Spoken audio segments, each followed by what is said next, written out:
Bonjour à tous dans la paix de notre Seigneur Jésus-Christ.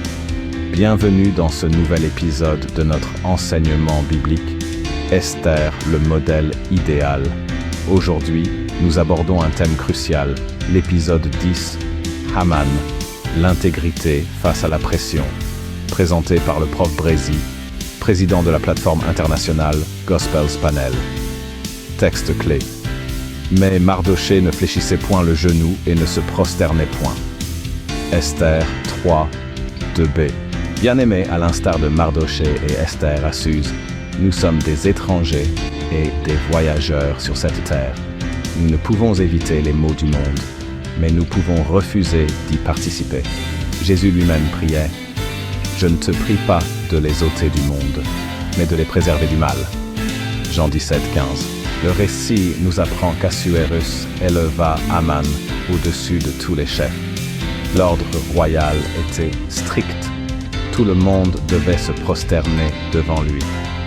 Pourtant, au milieu de cette foule soumise, un homme restait debout, Mardochée. Ce refus n'était pas une rébellion politique gratuite ou de l'impolitesse. En tant qu'enfant de Dieu, Mardochée vivait l'intégrité de sa foi. Si la Bible nous demande d'être soumis aux autorités, Tite 3.1, elle nous interdit formellement l'idolâtrie. Tu ne te prosternes point quoi devant car moi, l'Éternel, ton Dieu, je suis un Dieu jaloux. Exode 25. Aujourd'hui, votre Haman ne porte peut-être pas de robe royale, mais il prend d'autres formes. C'est le patron qui vous pousse à falsifier un reçu ou une facture. C'est le partenaire qui vous incite à la fornication ou à l'adultère. C'est la pression sociale qui vous pousse au mensonge, au vol ou à la corruption pour réussir. Comme Daniel qui résolut de ne pas se souiller avec les mets du roi, Daniel 1.8, ne compromettez pas votre foi pour un luxe éphémère ou un rang social. Ne fléchissez pas les genoux devant le péché. Face à la menace, Mardochée est resté ferme, car il craignait Dieu plus que les hommes. Souvenez-vous des compagnons de Daniel face à la fournaise. Nous ne servirons pas tes dieux. Daniel 3, 18. Ce n'est pas de l'arrogance, c'est de la loyauté envers le roi des rois. Lorsque les justes crient, l'Éternel les délivre de tous leurs amants. Psaume 34, 18.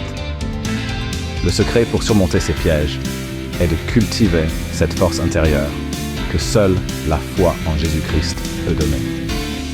Comme Pierre et Jean, demandez-vous toujours, est-il juste devant Dieu de vous obéir plutôt qu'à Dieu?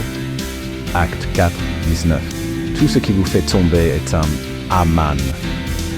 Résistez au diable et il s'enfuira loin de vous. À chaque fois que vous êtes tenté de fléchir, jugez s'il est juste de mépriser Dieu pour plaire à un homme. Prière de repentance et de force. Seigneur, pardonne-moi pour toutes les fois où j'ai cédé à la pression d'un Haman.